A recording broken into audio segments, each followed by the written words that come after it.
Assalamualaikum warahmatullahi wabarakatuh. Sebelum perkenalkan, kami dari kelompok 5 dengan kami untuk presentasikan rancangan analisis hidrolik eksavator dengan anggota kelompok Aufar Rizky dan saya sendiri Mortal Virginia Gu dan Vina. Berikut adalah kerangka dari laporan kami dari pendahuluan komponen, analisis dan result lalu kesimpulan. Kami masuk dari pendahuluan terlebih dahulu. Oke, kita masuk ke pendahuluan. Ekskavator adalah salah satu jenis alat berat atau heavy equipment yang dirancang khusus untuk pekerjaan berat, ekskavasi, pemindahan material, pekerjaan tanah, dan dalam skala besar. Lalu kita masuk ke definisi masalah dulu. Ada 3 kebutuhan yang digunakan untuk pembuatan ekskavator tersebut. Yang pertama ada jangkauan maksimum, bobot maksimum, kapasitas, dan kapasitas angkut bucket. Lalu tujuannya merancang sebuah ekskavator baru yang tidak hanya fungsional tapi juga teruji secara teknis melalui analisis dinamika, dan struktur memastikan efisiensi keamanan. Dengan standar tersebut, kebutuhan utama ada 4 utama, yaitu ada body, boom, arm, stick, dan bucket. Oke, kita akan masuk ke komponen. Untuk material komponennya itu ada plat arm dengan arm menggunakan plat baja S690QL dan bucket kombinasi Hardox 450, 690QL dan 355 dengan boom plat baja S690QL. Lalu kita akan masuk material arm pertama. Material arm dipilih karena material arm 690QL dipilih karena memberikan rasio kekuatan dan berat optimal, defleksi yang minimum, dan ketahanan fatigue unggul. Paling sesuai untuk struktur long reach 25 meter dan beban 5 ton. Dapat dilihat di sini dari semua parameternya terpenuhi untuk menggunakan plat baja 690QL. Dan kesimpulannya, plat baja 690QL paling pas digunakan untuk material arm. Lalu kita masuk material boom dengan plat baja juga sama 690QL. Kenapa dipilih? Karena memberikan rasio kekuatan yang optimal, defleksi kecil hanya di bawah 2%, dan ketahanan fatigue yang tinggi. Paling sesuai untuk struktur boom long reach excavator 25 meter dengan beban 5 ton juga sama dengan tadi parameter yang telah kita lihat juga sama seperti yang sebelumnya dengan material yang sama juga. Dapat disimpulkan juga di sini bahwa material S690QL sangat cocok untuk material boom. Lalu kita akan masuk ke material bucket dengan kombinasi Hardox 450, 690QL dan S355. Dipilih karena menggabungkan ketahanan aus tinggi, Hardox 450, kekuatan yang pada lag yang bagus, S690QL, ekonomis secara body, 355, dan hasil struktur bucket yang menjadi kuat dan tahan aus untuk operasi berat 5 ton. Telah berdiri dengan parameter, rumus perbandingannya, nilai materialnya, dan perbandingan dengan parameter, itu sangat pas bahwa dapat disimpulkan bahwa kombinasi dari Hardox 450, S690GL, dan S355 sangat cocok untuk digunakan untuk material bucket. Oke, selanjutnya di sini kita akan membahas mengenai analisis kinematisnya. Nah, di sini ada yang pertama akan kita bahas adalah mengenai analisis kinematis dari bucket. Di sebelah kiri ini adalah free body diagramnya, di mana ini menunjukkan gaya-gaya yang bekerja, di mana hydraulic pool yang ini itu akan melawan gaya berat total yang ada di bucket, di mana W bucketnya itu akan ditambahkan dengan jumlah W beban, sehingga dia akan menciptakan momen terhadap poros.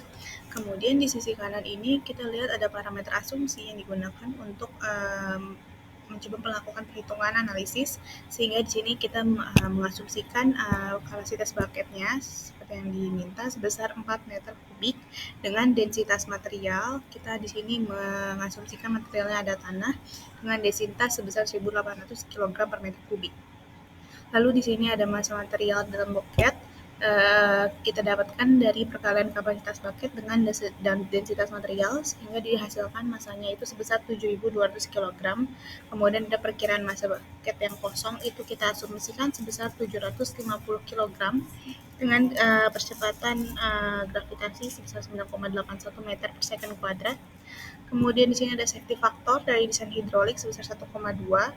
Lalu panjang bucket kita asumsikan dengan 4 meter. Lalu diameter silinder sebesar 200 milimeter dengan debit aliran fluida sebesar 0,0016 meter kubik per second. Nah, di sini sudah masuk ke perhitungan, di mana kita di sini perhitungannya mencari momen, gaya hidrolik, luas penampang, dan juga kecepatan translasi silinder bucket. Nah, di sini kita bisa lihat untuk momennya, di sini kita lihat nilai momen dihasilkan dengan mengkalikan massa total dikalikan dengan percepatan gravitasi dan juga dikalikan dengan jarak center of gravity atau disimbolkan dengan R. Nah, di sini kita cari momen ini digunakan untuk menghitung gaya hidrolik yang nantinya akan kita butuhkan. Di sini kita asumsikan panjang lengan hidroliknya RH sebesar 0,6450. Kemudian untuk nilai momennya sendiri sih kita masukkan nilainya sehingga didapatkan hasil sebesar 311.958 Nm. Kemudian untuk gaya hidroliknya dengan rumus momen dibagikan dengan lengan hidrolik, yaitu dihasilkan nilai sebesar 483.000 Newton. Lalu untuk luas penampang silinder bucket A, rumusnya adalah pi per 4 dikalikan dengan diameter silinder kuadrat, di mana diameter silindernya itu sebesar 200 mm, kita ubah ke meter jadi 0,2, dihasilkan nilai sebesar 0,031 meter persegi. Nah, di luas penampang ini nanti dibutuhkan untuk mencari nilai kecepatan translasi silinder bucket atau KS1, di mana rumusnya adalah KS1 sama dengan Q dibagi dengan A. Dihasilkan nilai sebesar 0,052 meter per second. Kemudian dari kecepatan translasi ini kita bisa mencari kecepatan sudutnya. Omega sama dengan P1 dibagi R1 sama dengan 0,052 dibagi 4, dihasilkan nilainya adalah sebesar 0,013 radian per second. Oke, selanjutnya di sini kita akan beralih ke komponen arm atau lengan, di mana pada arm ini beban yang ditopang adalah gabungan dari massa material, massa bucket, dan juga massa arm itu sendiri. Nah, asumsinya di sini massanya kini bertambah dengan estimasi massa arm itu sebesar 1.500 kg. Nah, bisa diperhatikan juga di sini gaya arm menunjukkan total arm bucket dan beban bekerja pada titik di ujung arm yang menciptakan momen terhadap proses arm. Nah, di sini ada parameter asumsi juga, di mana ada tambahan di mana panjang armnya ini sebesar 11,9 meter. Lalu tadi massa armsnya estimasi sebesar 1.500 kg, diameter silinder sebesar 200 mm, dan debit aliran fluida sebesar 1.600.000 mm kubik per second. Nah, di sini ada analisis perhitungannya, momen dan juga gaya, di mana total massa yang harus ditopang oleh arm kini bertambah sebesar 9.450 kg, di mana penjumlahan dari 7.200 ditambah 750 ditambah 1.500 dengan jarak center of gravity-nya sebesar 4,3 meter. Nah, momen yang dihasilkan di sini sebesar 368.629 Newton meter. Nah, di sini untuk momen ini kita juga mencari selanjutnya adalah gaya hidrolik, dengan mana lengan hidrolik panjang efektifnya sebesar 0,7 meter, sehingga di sini kita akan mencari gaya hidrolik dengan rumus F sama dengan momen dibagikan dengan RH-nya. Jadi didapatkan nilai gaya hidrolik sebesar 569.000 Newton. Nah, kemudian di sini kita juga bisa mencari nilai kecepatan translasi silinder armnya dan juga kecepatan sudutnya, yaitu sebesar 0,004 radian per second.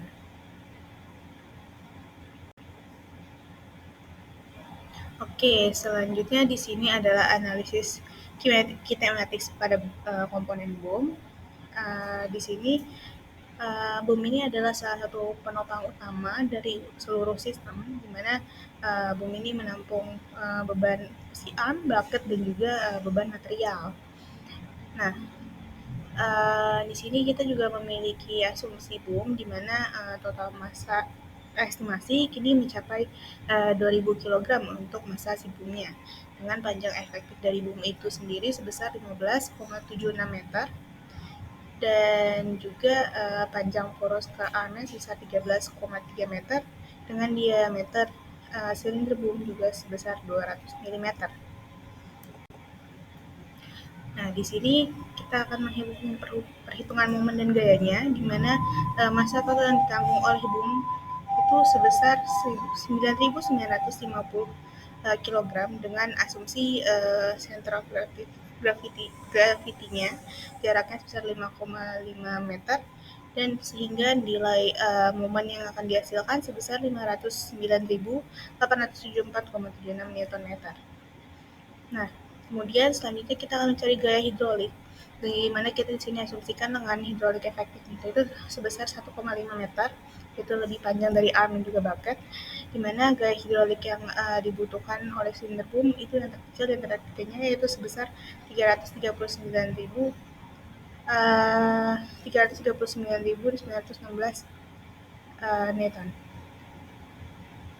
Ini panjang hidroliknya lumayan kecil ya lumayan besar. Lalu untuk analisis kecepatan trafiknya sama dengan yang sebelumnya dan juga kecepatan sudutnya di sini kita hasilkan nilai sebesar 0,0032 radian per second. Oke, kemudian setelah dari analisis dan juga analisis material, ini kita bisa melakukan hasil dari 3D modeling dan juga stress analysis nantinya. Jadi ini adalah hasil 3D modeling dari excavator yang kami desain. Jadi dari analisis material dan juga analisis kinematika dan dinamikanya, kami mendapatkan bahwa di sini ada untuk boomnya, kemudian untuk armnya dan juga bucketnya. Kemudian dilengkapi juga untuk linkage di dekat bucket dan juga terdapat 4 piston dengan ukuran 200 mm. Kemudian untuk mechanical drawingnya seperti ini. Jadi untuk panjang boomnya sendiri itu sekitar 10 meteran. Kemudian untuk panjang arm juga sekitar 5 meteran. Dan untuk bucket itu dapat menampung hingga 4 meter kubik bahan material. Kemudian sesuai dengan constraint yang diberikan bahwa excavator kami harus bisa mencapai hingga kurang lebih 25 meter ya. Jadi dari inventor ini bisa terlihat bahwa arm yang kami desain itu bisa mencapai 25 meter, bahkan lebih hingga 26 meter begitu. Kemudian untuk stress analysisnya di sini kami menguji untuk kekuatan dari bucketnya karena dari excavator kami mendapatkan constraint harus dapat menampung 4 meter kubik dan juga beban sebesar 10 ton. Nah, jadi di sini kami menggunakan inventor untuk stress analysis bucketnya. Jadi untuk materialnya di sini adalah kombinasi dari Hardox 450 dan juga S690KL dan juga S355. Nah, untuk constraint sendiri adalah ada 4 tumpuan pin pada lubang bucketnya. Jadi ini adalah pin dari arm yang menghubungkan arm dan juga pin yang menghubungkan dengan linkage dari si piston. Kemudian untuk bebannya itu 10 ton, artinya 100.000 Newton yang terdistribusi di seluruh permukaan dari bucket. Nah, di sini dari mesh-nya kita menggunakan default mesh. Jadi dengan tipe tetrahedron dengan jumlah nodes dan elemen sebagai berikut. Oke, untuk hasil analisis di sini untuk kegagalan material dari von Mises-nya itu terjadi paling besar itu di antara sambungan pin dan juga bucket dengan tegangan maksimum 27,2 dan ini aman karena di bawah tegangan dari material. Kemudian untuk analisis first and third principal stress, jadi untuk first atau tensile stress dan juga third atau comprehensive stress-nya ini juga aman karena di bawah dari materialnya gitu. Jadi di bawah kekuatan dari material.